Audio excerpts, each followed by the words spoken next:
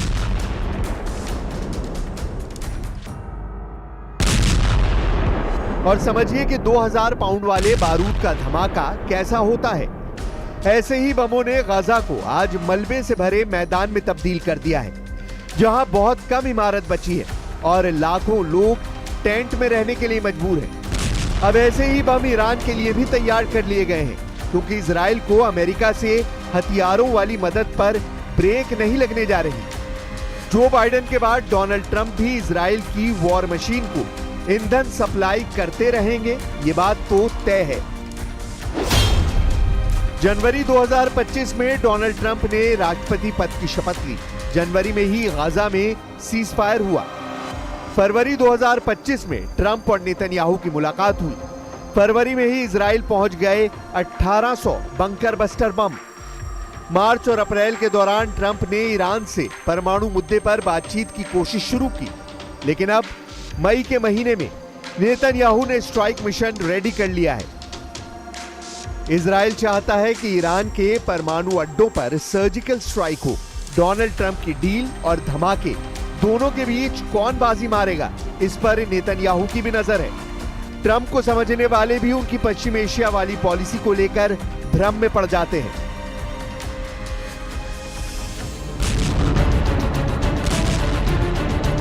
Iran इस वक्त बहुत आक्रामक है और उसने जनवरी और फरवरी में ही 5 से ज्यादा युद्ध अभ्यास कर बड़ा सिग्नल दे दिया है। सिग्नल इस बात का कि अगर उस पर हमला हुआ तो पूरा पश्चिम एशिया जलेगा। इजराइल और अमेरिका के अड्डों को तो पूरी तरह तबाह कर दिया जाएगा। ट्रंप बेशक ईरान से डील के लिए बात कर ले, लेकिन यह भी सच है कि इजराइल को बम से लेकर बमबाज विमान देने वाला अमेरिका ही है। यही वजह है कि अमेरिका पर ईरान के यकीन का लेवल 0% है। ये बात ईरान के सुप्रीम लीडर अली खामनेई ने भी साफ साफ शब्दों में कह दी है। ट्रंप और नेतन्याहू की युद्ध वाली पार्टनरशिप को लेकर ईरान चौकन्ना है। ईरान लगातार अपने एयर डिफेंस सिस्टम को परख रहा है। जनवरी से लेकर अब तक ईरान की एयर डिफेंस ब्रिगेड एक्टिव है। क्या ये इजराइल के आक्रामक तेवर का खौफ है, क्योंकि ईरान ने 2025 की शुरुआत में ही 5-5 युद्धाभ्यास किए हैं। ऐसे युद्धाभ्यास में आग बहुत ज्यादा है, अंगारे ऐसे जो एक तो नहीं कई वॉर जोन बनकर बहुत से देशों को जला सकते हैं। इसलिए सवाल है कि मई के आखिर में क्या होने वाला है। क्या मई में शुरू हो जाएगा इजराइल और ईरान का सबसे बड़ा युद्ध? अमेरिका की मीडिया और इजराइल से मिल रहे सिग्नल कई सवाल उठा रहे हैं। क्या ईरान पर हमला किसी भी वक्त हो सकता है? नेतन्याहू का यह पक्का इरादा है। इजराइल के F-15, F-16 और F-35 जेट तैयार हैं। ये उनके सबसे खतरनाक फाइटर हैं। नेतन्याहू के टारगेट पर ईरान के परमाणु प्लांट है। क्या इजराइल ऐसे अटैक में कामयाब होगा? सवाल यह भी कि क्या ईरान से अकेला युद्ध करेगा इजराइल? क्योंकि ट्रंप ने तो साफ कह दिया है। ट्रंप ने कहा है कि अगर उसने बातचीत के दौरान अटैक किया तो अमेरिका इजराइल का साथ नहीं देगा। इन सवालों से साफ है कि मई का महीना पूरी दुनिया के लिए बहुत खतरनाक साबित हो सकता है। मई के आखिरी हफ्ते में अगर इजराइल ने ईरान पर हमला किया तो समझ लीजिए कि ईरान की जवाबी स्ट्राइक सिर्फ इजराइल पर नहीं होगी, उसकी जद में हर वो ताकत आएगी जो इजराइल के मिशन में पार्टनर होंगे।